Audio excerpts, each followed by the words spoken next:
When you look at translations today, translation studies today, Anthony, what strikes you about the field? I mean, let me be a bit more provocative. Let's say translation studies really struggled when I started in the field to establish itself as an independent field, as something that was like real, really exist, and that you could be a specialist in this field. And it wasn't just a kind of branch of linguistics or a branch of cultural studies, that it was something maybe separate. And now we, in this very, very turbulent times, we're seeing what some people might see as the end of translation studies. No, I've been provocative enough. How do you see it? How do I see it? Well, I went through that heroic stage of struggling to establish the new young discipline. In my case, in the 1980s, in Spain, there was a big battle around 1992 to have a more than a 3-year program in translation studies, and um, yeah, and that pertains to the generation that came before us, the generation of Gideon Toury, José Lambert, etc. Um, and I think we were too successful. I mean, the struggle and the fight and the argument very suddenly through the 90s, um, people around us saw that students were coming into translation studies, that is, courses to train translators and interpreters, and they had good career prospects and they could get jobs, and it was better than in the languages and literature programs around us. And that accounted for a lot of the success of the discipline, I think. These days, God knows, I can't presume to know the extremes and ends and limits of translation studies. There are many, many things happening with that name, uh, some of which just don't interest me. I don't look at it or I don't read it, for example. There are people for whom translation is all mediation in all societies, and we can do translation studies looking at mediation across the board. That's fine. That's an interesting kind of sociology, but it's not the translation studies I've been doing. Others see translation in all meaning production, for example. The people working in complexity theory will do that. That's fine too. If they can come up with something interesting and tell me something new and interesting that helps solve my particular problems, great. But beyond that, to tell you the truth, I don't care that much. I don't care that much about fighting for a discipline or against it or trying to define it. Um, you didn't mention there, but I went to Melbourne in 2017 and I went through the COVID thing all through Melbourne. And I became far more interested in questions like how do you get a multilingual, multicultural city to work with tolerance and cooperation between all these many, many different groups? How do we get COVID information to all those people?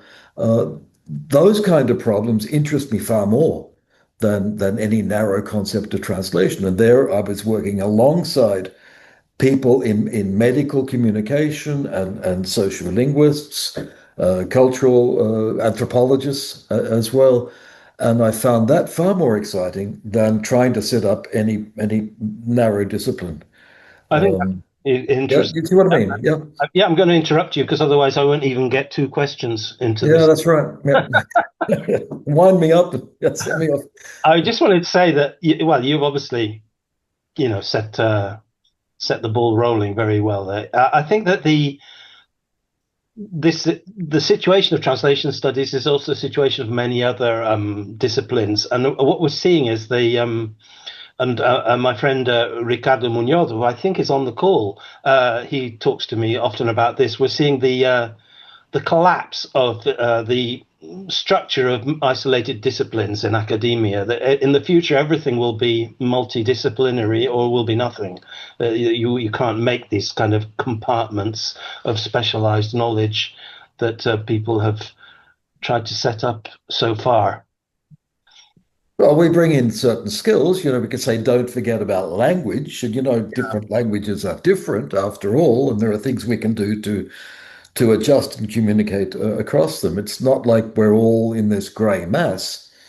So there's a skill set and there's a set of problems to work on that pertain to language translation. And those are the ones that I tend to work on more than anything else.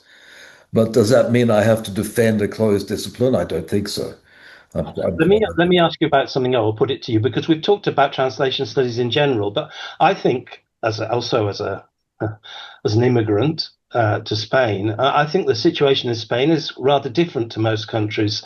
I mean, there's so many undergraduate translation programs in Spain, and most people who are studying translation are actually doing a lot of language study. I mean, they start doing translation studies when in from languages in which they have a very limited competence in some cases, in the so-called lenguaje, for example. And that's in quite marked contrast to other countries where language translation studies tends to be a kind of master's degree level occupation and seems to be for people with a much more life experience and baggage that they bring to the, and maybe some professional experience that they bring to the table when they study. And my feeling is that the mixture of studying language and studying translation is not always helpful. I think it creates a kind of what's the word? Dilutes the translation element and promotes the language study element. So we call it translation studies, but there's a lot of language learning basically going on. What do you think about that? Yeah, a couple of things there. I've long argued that the professional training should be at postgraduate level when people have the languages. That's not the case in Spain. It's not the case in Germany. Mind you, Germany and countries north of there, the language training in secondary schools is much, much better than it is in Spain. So they can do some serious things. Look, the striking thing is that in all the surveys I've come across, only about a third of our graduates at master's level or in the long 4 or 5 year undergrad, 5 year for the licenciatura, only about a third become professional translators or interpreters for any length of time. So we've long been training people in skills that are used in a lot more jobs and a lot more mediation activities than just strict translation and interpreting. So looked at that way, it's not such a bad thing to have the language learning going on. The other thing that's bothered me is, back in that heroic struggle days, we wanted a separate discipline. Mary Stell Hornby said, cut the umbilical cord with the modern languages department. And looking back, I think that was a huge mistake. I think that language education needs translation activities, needs awareness of translation, especially these days with the automation tools that we have around us. People are using automatic translation. They don't know what it's doing. They can't appreciate where it can go wrong. And what we've done is take away translation from language learning. The people in language learning say, oh, great, we'll just do immersion, as they do in Catalonia, as an language ideology, immersion. And we've gone along in two separate fields since really the 1970s, 80s. I think that's wrong. I think a lot of what we're doing now has to address language education and translation because the language teachers are dealing with exactly the same problems that we translator trainees are dealing with. So sorry to upset the preconceptions, but No, I'm not fine. too worried that they're all together at undergrad level. Let people learn languages, explore things, have fun, and get serious at postgrad level. Well, then let me tell you another thing that I'm concerned about, or not concerned. No, I don't have sleepless nights about, obviously, but I think that is curious. Let's say the organization of the curriculum in translation studies that tends to go towards specialization in the third and fourth year, and I think that most of the very I mean, for example, I would like to see interpreting done in the first year. Yeah. I think it's much more motivating and much more hands-on and much more situated than handing out texts and discussing small differences or small mistakes, let's say, or something like that. So I remember talking to Basil Hatim about this and a few years ago, and he is obviously much more focused on the pragmatics of translation, and he loved the idea of mixing it up and not compared to my, because if we say we're going to do medical translation, we're going to do you know, divulgative text translation or whatever, then we end up also studying a lot of terminology, which I don't know how useful that is these days, let's say. No, I think motivation, well, all education people know that motivation's the key, and you should do things at the beginning that motivate people. And those things often are interpreting, which I work in an English department, right? Mm, We have an introductory course. I do interpreting in the course, and people love it. They have fun. They discover some can do it, some can't do it. That's okay. Subtitling as well, a great activity. They have fun, they enjoy it, they can see their product and share it, do their favorite shows, do subtitles for them. Uh, Basil upset. He did a textbook for Arabic English, and the first text in the book was a legal text, saying, mhm, "Basil, why are you starting with legal?" And he would say, "Oh, because it's the easiest, because it's the most regulated, because you yeah, can get the term." And from there, it went into mixed genres, which of course got much harder. So yeah, we could do a lot to rethink the curriculum, but I think getting motivation, particularly in these at these times when people are scared of their future employment with AI, it's great to start with things that people enjoy. yeah. Don't know if people actually enjoy the legal translation, but they do find it's much easier than they think at first sight. Yeah. Yeah, so there's a lot of concern about AI. Obviously, as you've mentioned it, I shouldn't shy away from it. Um, I think that you mentioned it already that a lot of people are going into like jobs where their language training and translation training is one quiver to their bow. They're not, 100% translating. They're the language specialist in a department, for example, and they can take on a number of tasks. So I think that's already been part of the situation for a while. The only people who seem to be like really dedicated to translation are the literary translators who seem to do it as a passion. But the other people more and more are doing it as part of let's say a multifaceted professional experience. I think that that's quite generally true. I suppose there are interpreters, professional interpreters specializing still. Long may it last. But how do you see the AI turn, let's say? Do you think that, can you be a bit upbeat about this for our listeners? And I'd be a bit upbeat about it. Look, for researchers, there's never been a more exciting time because there's so much that's happening there that we don't understand, that we don't know. These cultural theorists who go shock horror, AI produces results and we don't know how it got there, and therefore they'll take over humanity. What a load of rubbish. For me, that's exciting. The entropy in the system that is create. People who say, "Oh, AI, it can't be creative. It doesn't understand context. It doesn't understand emotions." Of course, it understands context and emotions, etc. It learns the way little kids learnt through interacting with data over and over and over. So I'm upbeat with the technology. I'm upbeat about research on it because I find it exciting and very creative. And I am not so upbeat about the future of employment for the people we train unless they can work with this technology and control it and make sure that it's being used to augment their skills rather than replace those skills. What does that mean? It means knowing the technology very well, knowing how to use it, knowing how to sell work with it to people, to talk about it, to market themselves. So, what a lot of our language companies need these days, what they're looking for, are people who can explain this to clients very well and be that interface with clients using verbal communication skills in addition to everything else. Uh, there are there's employment in cleaning databases, and that's basically donkey work, and I don't recommend that. Some people enjoy that kind of thing. They're welcome to go down that route if they want. But I think that's why I mentioned that one third. It was one third back in the 1980s and the 1990s.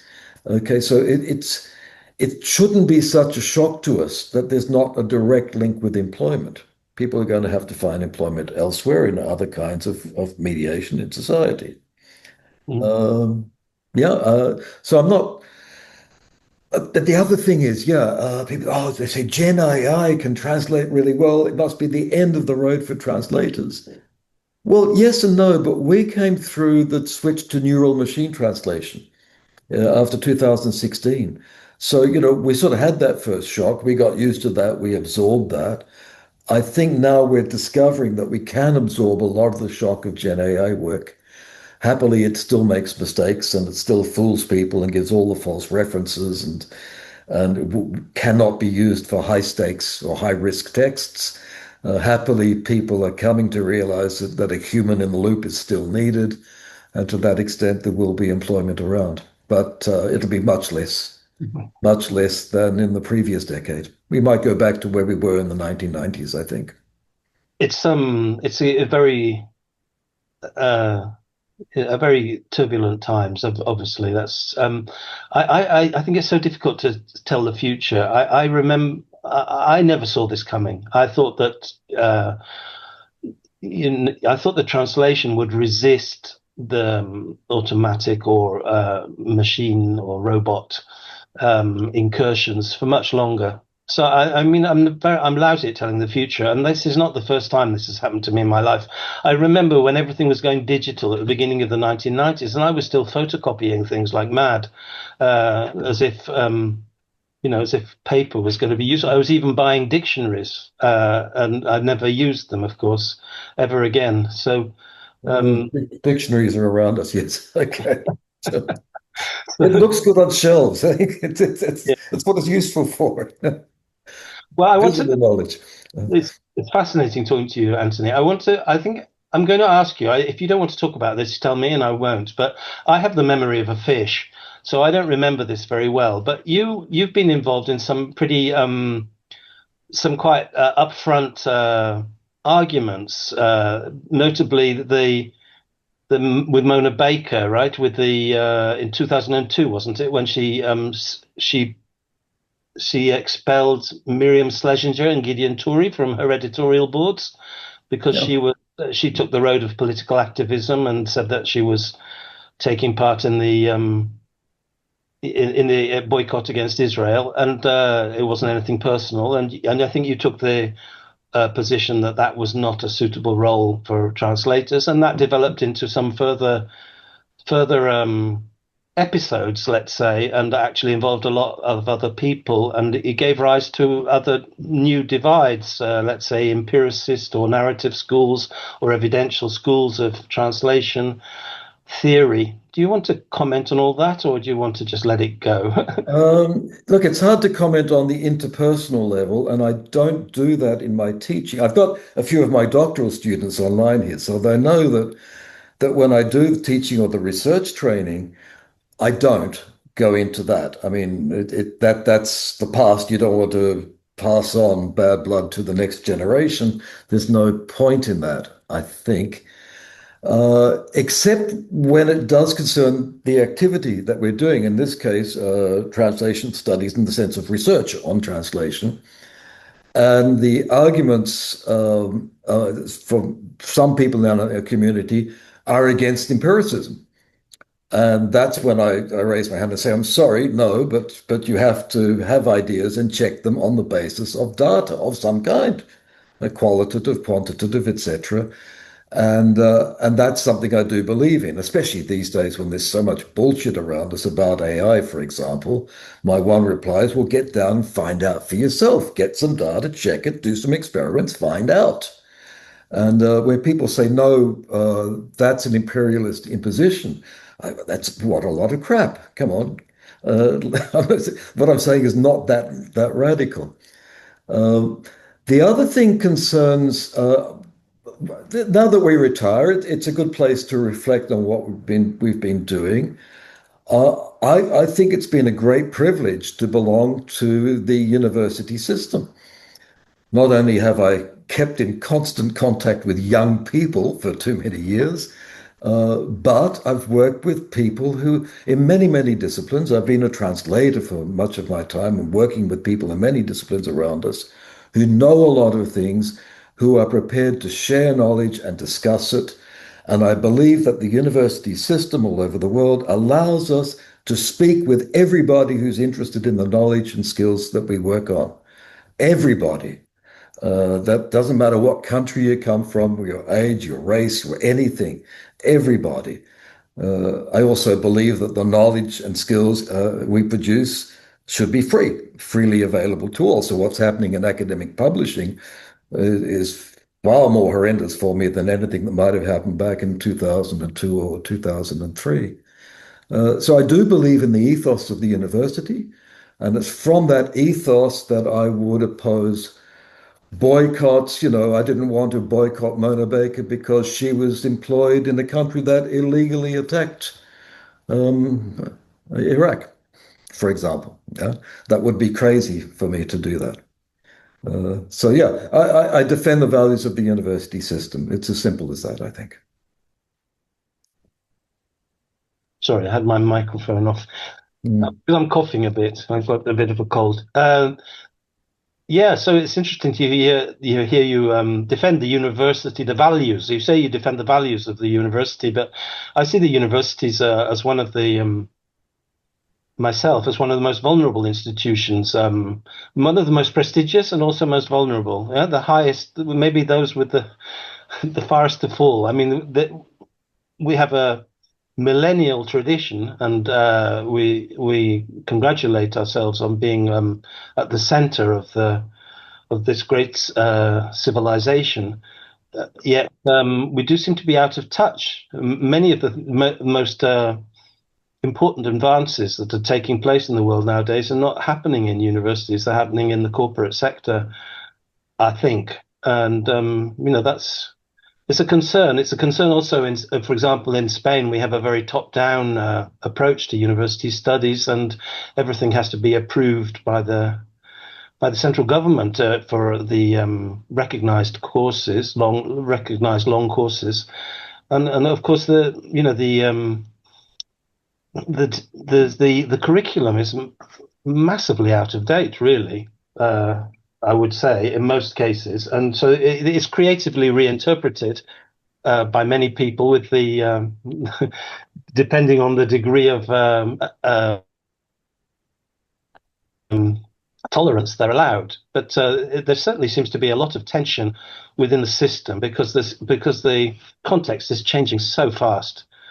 Would you care to comment on what I've said? Yeah, look, I just wrote a piece actually on learning outcomes and how learning outcomes should be so open that they enable exploration of the unknown rather than assume stable knowledge. And if you write your learning outcomes like that, you can go ahead and do any experimentation you like in class. When I teach, I really don't even look at that, socialist 5-year planning, thing. I go and do whatever the students are interested in, and we do it together. And you can do that. There's no penalization has ever come to me for that. As for the university system, I mean, we're under fire these days, particularly in the United States, for being a left-wing bubble, and that's very true. Absolutely true. That's all the way through. I've been in the university in many different countries now. Sure, we're all the lefties, and when you have opinions that don't coincide, like for example, me not supporting a boycott, and then people come and say, I thought you were one of us on our side, on the good guy side. No, wait a minute. There's room for more than one opinion here. We can have debates here. And I think that the system itself has been sheltered from what's happening outside politically. And then technologically, if you think about translation and the way we work, the field has been transformed by a series of technologies, and they have been developed outside of the university system. Statistical came from Aachen, who was working at Google at the time. The translation memory software is all proprietary and held by companies. For European research programs in translation, there have been many, but I struggle to name a real outcome that helps us in the profession. The one that comes to mind is called MateCat, but the rest, I'm happy to help people spend all that research money, but I can't name a concrete outcome that has helped the profession. So, yeah, we could be doing better, yes, but that's not a reason for turning your back on the ethos of the system itself. My microphone again. We're coming to the end of this chat now, Anthony. We could go on for hours, I think, but we must follow the rules. I want to ask you about. I've read quite a few of your texts, not a lot in relation to the total volume that you've published, which is immense. But one of the theories that most engaged me was your approach to translation as risk management, and I think that was very, very, very helpful approach to considering how translation is done, let's say, and how we can decide between options. Do you want to comment a little bit about your risk model? Uh, Not much except to say that I got to it. There was a period in translation studies when the previous generation was talking about equivalence as a thing to be obtained, and research was there to find the nature and types of equivalence. And then a whole generation came in and said, no, the text is transformation, it's a reinterpretation, there's a whole hermeneutic process. And from that debate, it was rather confusing. And I wanted to defend the profession, but I didn't want to go back to the terminology of the previous paradigm. And risk management for me was a way of saying, right, okay, look, we have to recognize things go wrong in communication. As Andrew Chesterman said, there's communicative suffering. How can we mitigate it? And the translator is there to remove communicative suffering, to enable people to have some measure of success in communication. And from there, you go through risk management, not as the goal of what the translator does, but as the way in which we can avoid suffering, avoid error, if you want to put it in those terms. So it was there to replace equivalence at the beginning. And from then, it's a very rich field in business, in management, in mathematics. It's a very rich field to explore and borrow from. And I've just done a very little bit of that. Okay, and looking at your time at the Rovira in Virgili, I think that you've created although you say you work in a language department, you've created a postgraduate school of a tradition of translation studies with summer schools, many doctorates, and many doctoral students is still coming along under your aegis. So I think that speaks for itself. But is there anything you'd like to pick out particularly from your time leading translation studies and translation researcher training in Rovira Vigili? Yeah, look, um, we had a model for doctoral training, okay, which was basically online, but we had two periods where we were face to face here in Tarragona. And the first one happened to be at the beginning of February, usually late January, February. They're quite intense training with international experts coming in. And then the weekend comes, and we have to go out to a farm here, my wife's family farm, and eat calçots. You know what calçots are? Burnt onions, and have a barbecue, drink lots of red wine. And then when you're full of the onions and the wheat and the wine, you have to go and play football, that is soccer. So and some of the people were there, just, what the hell have I walked into here? I thought this was a serious program. It was serious, but those events, the calçotadas and the football match, were community building, and they were also great fun.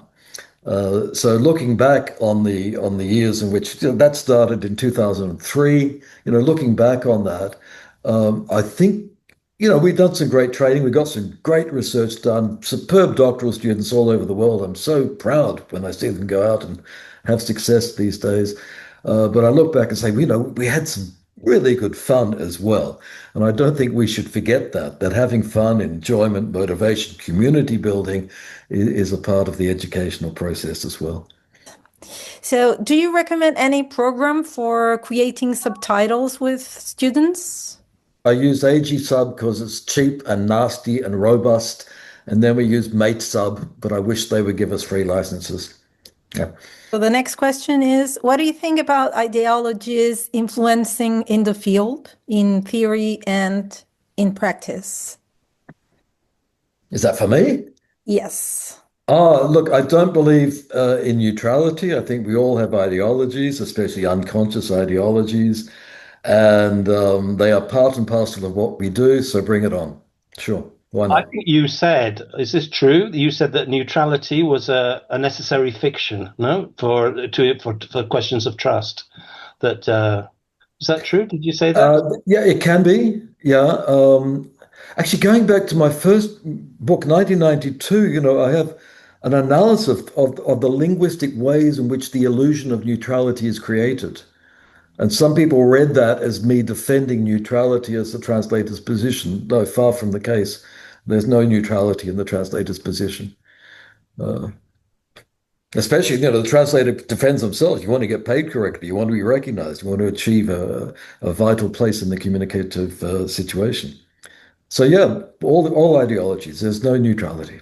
Well, if undergrad programs do without specialized translation courses, what would we teach students? Skill number one: learn to learn. That's it. You can use they're all case studies of how you learn a particular field, how you get up to speed very quickly in a particular field. So it doesn't matter which specialization you use or for how long, what you're learning is how to learn, and that's a transferable skill. Okay. Okay, so what can you tell us about the decline of languages and translation programs in universities, for example, in the UK? Well, Thatcher wanted to bring in economic criteria, and economic criteria means you teach what people want, and languages are inevitably going to decline in importance as English affirms itself as the lingua franca, the international lingua franca. And that the translation programs in the UK were just kept alive by Chinese students. As soon as Xi Jinping turns off the tap, they're all dead. So, yeah, look, it's an economic inevitability, I think. Accept it, live with it. Okay, this person says, I'm from a country where translation and interpreting skills were taught at postgrad level, but they're always under linguistic programs. Therefore, the development of translation studies and research in my country is not as developed compared to other countries. I wonder if you have any suggestions on what steps could be taken to support the development of translation studies as more independent and practice-oriented discipline in this particular context? I think, as I said before, I'm not that. Look, I don't think the solution is on the institutional level. It's on getting individual people and researchers to research what they really want, read whoever they want, and not care what kind of department they're in. And get students motivated for the things that are going to be most vital in their future employment.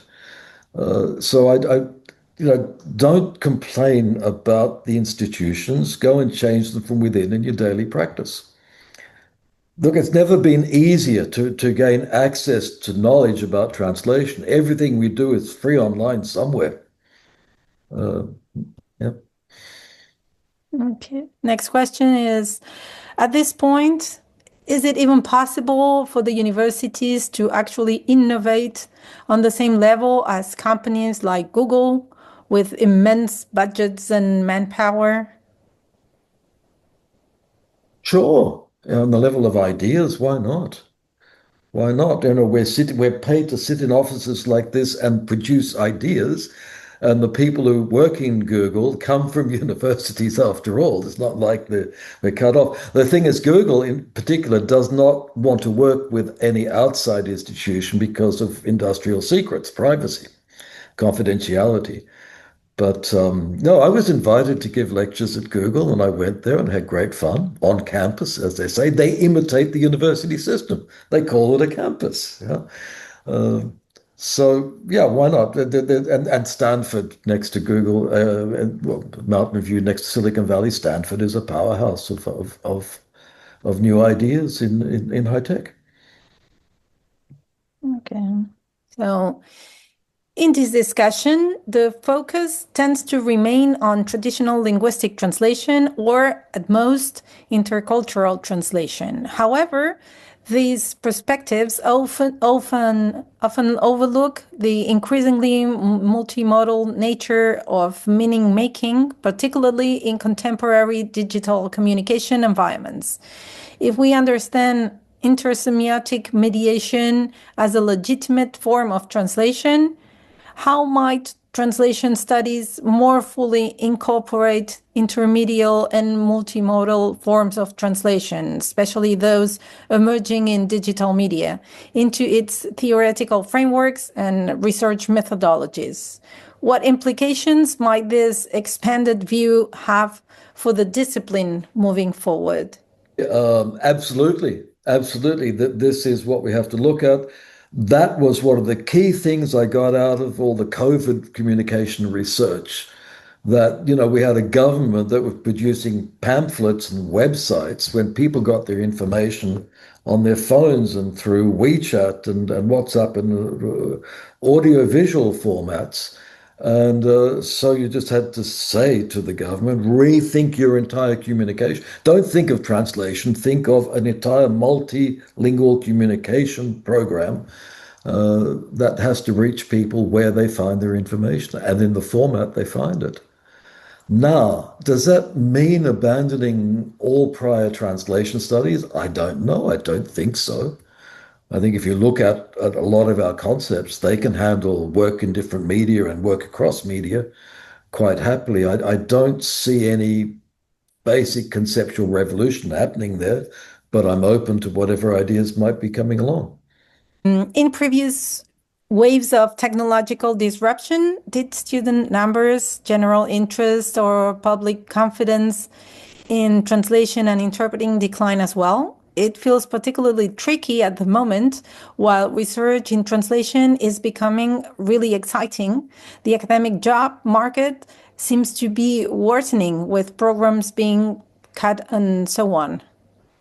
Yeah, 2024 saw a decline, I think, across the world. Some programs held their own, but in Spain, you have the score that students have to get into the program, and that score went down. So you made your numbers of intake, but with less prestige in the student body. So yeah, sure. We thought the same thing would happen in 2016 with neural machine translation. It did a bit, but not a lot, and bounced back. The problem here is public perception, stupid public discourse on the threats of AI. And I think the way to counter that is to give examples and explain to people why you need humans in the loop and why AI should not be used for any high risk communication and give examples of where it screws up. I've been publishing a few of those examples. Someone wants to know the name of the book that you mentioned with Yeah, the illusion of neutrality. yeah, translation and text transfer. Okay. There's a free version on my website. And with AI changing translation competencies, how can we link our translation courses with job requirements? Figure out where your students go first. Do a survey of where your previous students actually get jobs. So you've got an idea of what kind of requirements are out there in the market. And then you incorporate that into your learning outcomes. Also, speak with your students at the beginning, explain them something about translation, and ask them to write 3 questions that they would like to have answered in that course. And then you try to address them. But do not go and talk to some big translation companies, get a list of things that they think are important, and copy that and apply it in your training. Why? Because only a third at best of your students are going anywhere near that company that you've spoken with. You have to be more creative.